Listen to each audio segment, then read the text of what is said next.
Bismillahirrahmanirrahim. Assalamualaikum warahmatullahi wabarakatuh. Innal hamdalillah nahmaduhu wa nasta'inuhu wa nastaghfiruh wa na'udzu billahi min shururi anfusina wa sayyiati a'malina. May yahdihillahu fala mudhillalah wa may yudlil fala hadiyalah. Kaum muslimin yang dimuliakan Allah, sahabat keluarga muslim, sahabat risalah, yang semoga kiranya Anda dan kita semuanya senantiasa Allah jaga, senantiasa Allah mudahkan untuk kita, dan Allah tetap inginkan kebaikan, memberikan anugerah nikmat yang amat sangat besar, nikmat yang kiranya seandainya bisa dibeli maka akan dibeli oleh mereka orang-orang kaya, oleh mereka orang-orang yang memiliki dunia. Dan ternyata nikmat tersebut tidak bisa dibeli dengan harta. Nikmat tersebut tidak bisa diwariskan. Ya, kita katakan nikmat itu tidak bisa diwariskan. Apa nikmat yang besar itu? Sehingga dia tidak bisa dibeli walaupun dia menggadaikan dunianya. Dan tidak bisa diwariskan walaupun dia datangnya bahkan dari Nabi sekalipun. Ya, kita katakan dari Nabi sekalipun. Karena sudah ada contohnya. Karena sudah ada teladannya. Ada bukti realnya yang terjadi. Bukan fiksi, tapi nyata dan tertulis bahkan dalam kitab suci kita, Al-Quran Karim. Apa nikmat tersebut? Apa yang amat sangat berharga dan sangat mahal itu? Ya, dialah hidayah. Dialah cahaya kebenaran. Dialah yang membuat seseorang mampu bertahan, bersabar ketika dia berada di tingkatan yang paling dasar. Ketika dia sedang terpuruk sepuruk-puruknya. Ketika dia berada di tempat yang mungkin sebagian besar manusia tidak mampu bertahan, yang akhirnya mengakhiri hidupnya. Karena hidayah inilah yang membuat dia bisa bersabar, yang membuat dia kuat, yang membuat dia tidak putus asa. Hidayah yang kiranya kita minta setiap harinya dalam sholat kita. Ihdinas siratal mustaqim. Ya Allah, tunjukkanlah jalan yang benar untukku. Hidayah yang kiranya bisa membuat seseorang merasa cukup, qanaah. Merasa bahwasanya apa yang dia miliki sudah amat dia syukuri. Tidak menuntut lebih. Tidak merasa kekurangan. Dan dia bisa bahagia dengannya. Ya, nikmat ini yang kiranya mereka walaupun memiliki dunia, tapi belum tentu mereka memilikinya. Ketenangan, kebahagiaan, kenyamanan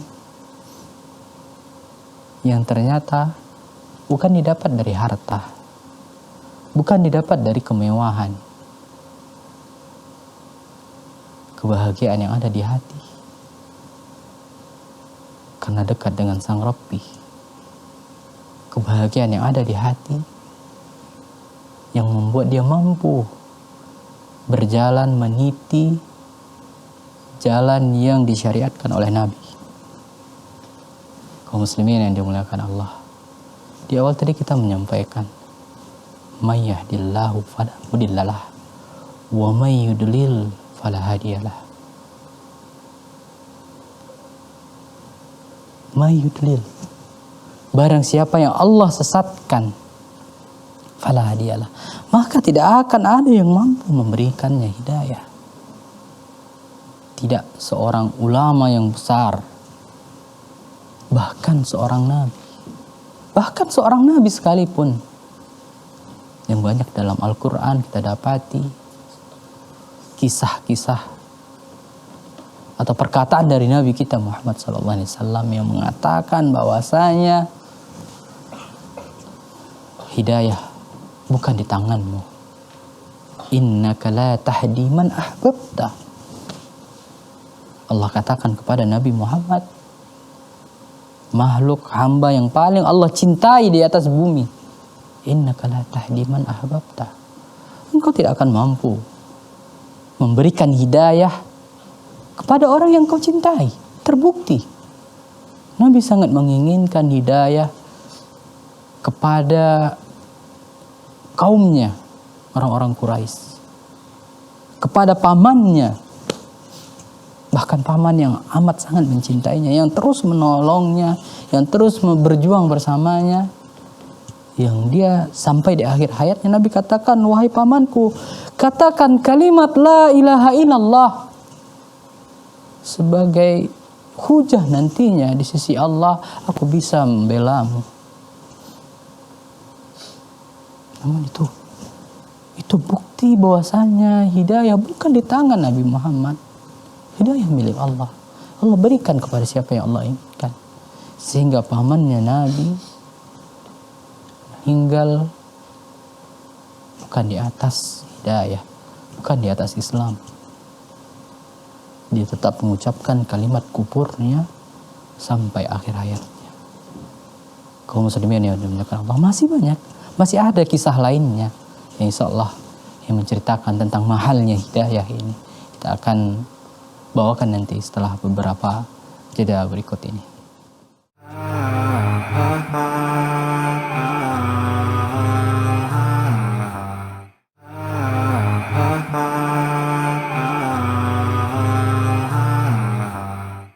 Baik kaum muslimin yang dimuliakan Allah, kita lanjutkan kembali di segmen yang kedua di Nu'min Sa'ah, yang kali ini kita membahas tentang betapa berharga dan mahalnya hidayah, yang kalau kita telah memilikinya, jaga nikmat tersebut. Kita khawatir, kita takut. Falamma zau azaghallahu qulubahum. Ketika kita berpaling, maka Allah palingkan kita. Kita yang butuh kepada Allah, kita yang butuh kepada hidayah. Maka ketika hidayah tersebut telah menghampirimu, jaga, genggam dia, pegang seerat-eratnya. Kalau kau rasa ada kalanya lemah, futur, atau malas dalam ibadah, maka segera minta kepada Allah. Segera datangi teman-teman saleh, salehamu. Segera duduk kembali di majelis ilmu, walaupun kau belum bisa mengambil manfaat, atau ketika hatimu belum bisa menerima, paksakan dia. Agar apa? Agar hidayah itu tidak pergi darimu. Karena sang hidayah, ketika engkau si pemilik tidak memiliki usaha, kemauan untuk mempertahankannya, dia akan meninggalkannya. Ketika itu meninggalkanmu, maka celakalah engkau. Dan tidak ada jaminan sampai akhir hayat dia kembali kepadamu. Tidak ada jaminan. Maka benar kalimat yang tadinya kita sampaikan, bahwasanya barang siapa yang Allah sesatkan, maka tidak ada yang mampu, walaupun 1000 ustadz, 1000 ulama, 1000 orang soleh datang kepadanya, ingin memberikan, ingin mengarahkan agar dia dapat hidayah, kalau Allah tidak berkehendak maka tidak bisa. Sebaliknya, wa may yahdi, barang siapa yang Allah hendaki hidayah padanya, maka sebanyak apapun orang yang ingin menyesatkannya, tidak akan mampu menyesatkannya, tidak akan bisa membuat dia tersesat. Kita tahu di sana ada Nabi Nuh. Nabi Nuh yang berdakwah hampir 1000 tahun, bahkan lebih. Namun anak dan istrinya tidak mendapat hidayah. Anak dan istrinya tetap dalam keadaan kafir. Ini menunjukkan, apakah kurang dakwahnya Nabi Nuh? Tidak. Bahkan dia bersabar.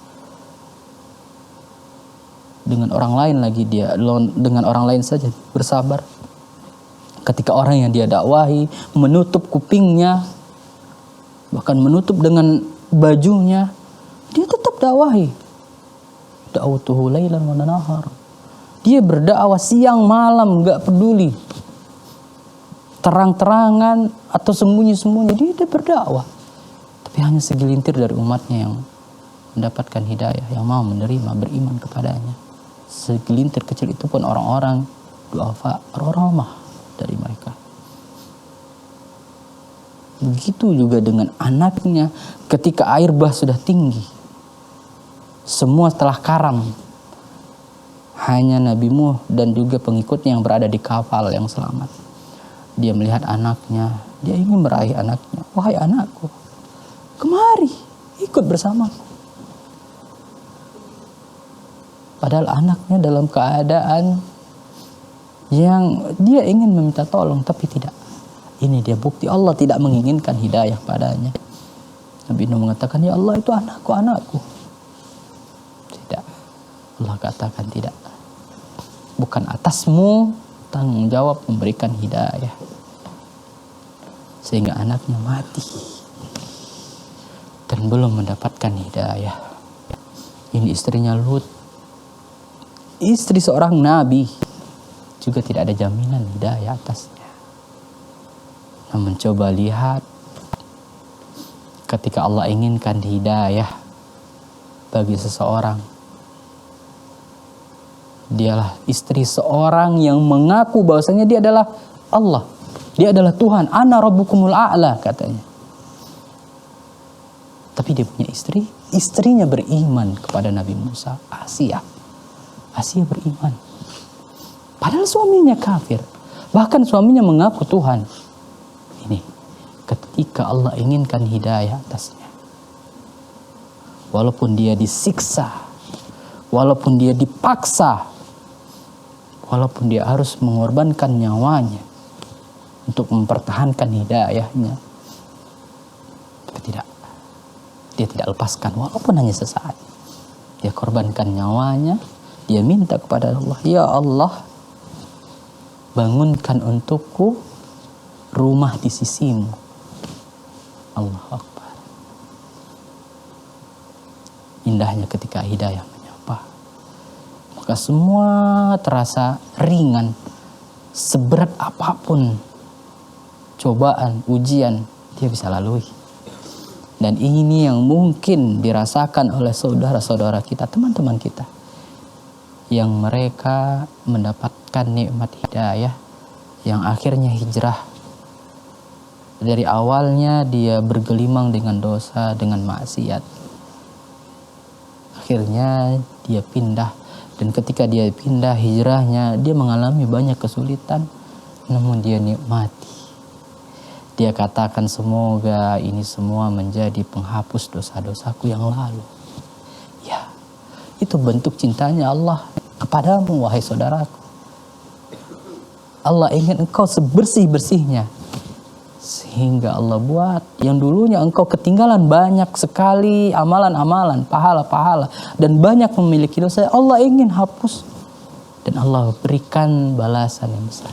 Sehingga engkau mampu mengejar saudara-saudaramu yang mungkin sudah lama mereka mendapatkan hidayah, menikmati manisnya iman. Kaum muslimin yang dimuliakan Allah, kita akan lanjutkan insyaallah setelah beberapa jeda berikut ini.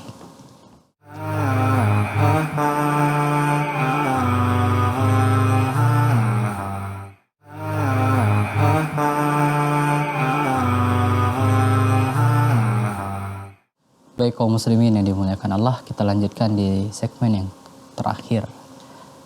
Segmen yang ketiga masih bercerita tentang betapa berharga dan mahalnya hidayah. Yang semoga dengan cerita-cerita, kisah-kisah nyata yang kita bawakan, sampaikan, menjadi penguat bagi Anda yang mungkin merasakan sulitnya, beratnya ketika Anda hijrah, ketika Anda baru mendapatkan hidayah, harus melalui segala hal dengan amat sulit. Ketika bahkan orang yang terdekat, keluarga Anda tidak mendukung, bahkan pasangan Anda sampai pada tahap ingin berpisah dengan Anda. Tapi itulah di antara skenario yang Allah buat, yang mungkin saat ini Anda belum tahu, belum sadar apa sih hikmah di balik kesulitan yang aku alami. Sabar, tunggu, endingnya nantinya akan indah. Tidak ada badai yang terus-terusan. Badai pasti berlalu, dan ada kalanya berganti dengan indahnya pelangi. Ya, yakinlah, inna ma'al usri yusra, fa inna ma'al usri yusra. Dalam kesulitan Allah telah siapkan kemudahan. Sampai Allah ulang 2 kali. 1 kesulitan, 2 kemudahan. Hanya kita perlu tetap bersabar dan husnudzon dengan ketentuan yang Allah buat untuk kita. Dan yakinlah bahwasanya pertolongan Allah telah dekat. Masih bercerita tentang manisnya dan indahnya hidayah. Kita tahu bagaimana Umar bin Khattab, orang yang hatinya keras. Bahkan sampai ada ungkapan dari sahabat ketika itu, sahabat Rasulullah. Dia katakan, tidak mungkin, tidak akan bisa Umar itu dapatkan hidayah sampai ontanya Khattab itu yang mendapatkan hidayah. Artinya ontanya dulu yang masuk Islam. Itu suatu yang gak mungkin, mustahil. Dia katakan kalau ontanya mustahil, apalagi Umarnya. Sampai seperti itu ungkapan mereka karena saking kerasnya Umar, hatinya yang kasar, yang dia bahkan menyiksa kaum muslimin ketika dia belum masuk ke dalam Islam. Sampai akhirnya Rasulullah pernah berdoa meminta kepada Allah, ya Allah, kuatkanlah Islam ini dengan 2 Umar. Di antaranya ada Abu Jahal di sana, dan juga dengan Umar bin Khattab. Maka Allah memilih Umar. Allah bukakan hati Umar dengan hidayah yang dia, padahal awalnya dia amat sangat membenci Rasulullah. Bahkan dia telah menghunus pedangnya, ingin pergi ke tempat Rasulullah, ingin membunuh Rasulullah. Ketika itu ada seorang sahabat yang menyembunyikan Islamnya. Dia katakan, jangan dulu ke Muhammad. Itu keluargamu, adikmu telah masuk Islam. Maka dia mendengar itu berhenti. Padahal dia sudah bertekad kuat, ingin ke tempat Rasulullah, ingin membunuhnya. Dan dia siap untuk mati, untuk membunuhnya. Dengan resiko dia akan mati karena akan dikeroyok oleh sahabat-sahabat Rasul. Tapi dia tetap dengan azamnya karena dia memandang ini kaum Quraisy ini berpecah belah gara-gara Muhammad. Itu. Jadi dia marah sebesar. Dia ingin membunuh Nabi. Namun ketika itu ada sahabat yang melihat Umar lagi jalan dengan menghunuskan pedang. Dia tahu ini mau membunuh Rasul. Karena arahnya ke tempat Rasul. Dia katakan dialihkan dulu. Itu adikmu. Urus dulu adikmu. Maka dia pergi. Dia dengar ketika di depan pintu, terdengar suara ketika itu adiknya dan seorang sahabat yang dia sedang ngaji, sedang belajar mengaji. Maka dia dengar ketika itu surat Toha. Dia dengar alunan itu, berhenti dia. Terhanyut dia dengan bacaan tersebut. Dan akhirnya dia mengetuk pintu, dan di sanalah hidayah menyapa Umar. Dia dengarkan bacaan itu. Kemudian membawa dia ingin menjumpai Nabi dan akhirnya masuk ke dalam Islam. Ketika dia telah mengenal hidayah, Allahu Akbar. Lihat bagaimana perjuangan Umar. Dia menjadi garda terdepan memperjuangkan Islam. Kaum muslimin yang dimuliakan Allah, itu ketika indahnya hidayah menyapa seseorang. Dan hendaklah kita benar-benar menjaga hidayah tersebut, benar-benar berusaha keras dan juga berusaha untuk agar saudara-saudara kita mendapatkan hidayah. Di antaranya mendoakan mereka, dan jangan menjadi orang-orang yang malah membantu syaitan untuk membuat mereka putus asa. Dengan cara apa? Dengan perkataan kita yang kadang kita tidak sadari, atau perbuatan kita, tingkah kita yang mengucilkan, yang memandang rendah, menyepelekan, padahal Allah yang punya menggenggam hati-hati manusia. Gampang saja, mudah saja bagi Allah. Sebagaimana mudahnya Allah mengubah hati Umar, sebagaimana mudahnya Allah membuat istrinya Fir'aun,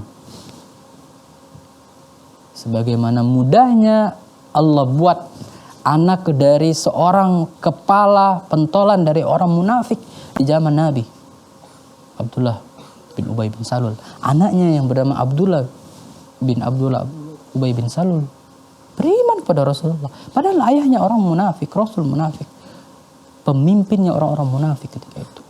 Tapi itulah hidayah Allah yang membolak-balikan hati. Maka kita selalu memohon, minta kepada Allah, ya Allah, ya muqallibal qulub, tsabbit qulubana ala dinik. Ya Allah, tetapkanlah hati kami yang menggenggam hati manusia, agar hati ini tetap beriman kepadamu. Wala tamutunna illa wa antum muslimun. Dan engkau tidak mati kecuali dalam Islam. Ya, mudah-mudahan kaum muslimin yang dimuliakan Allah, Allah jaga kita semua. Allah kuatkan iman kita, keturunan kita, keluarga kita, orang-orang yang kita sayangi dalam Islam dan mati dalam keadaan Islam. Mudah-mudahan bermanfaat. Kita tutup dengan doa kafaratul majlis. Subhanakallahumma wa bihamdika asyhadu an la ilaha illa anta astaghfiruka wa atubu ilaik. Wassalamualaikum warahmatullahi wabarakatuh.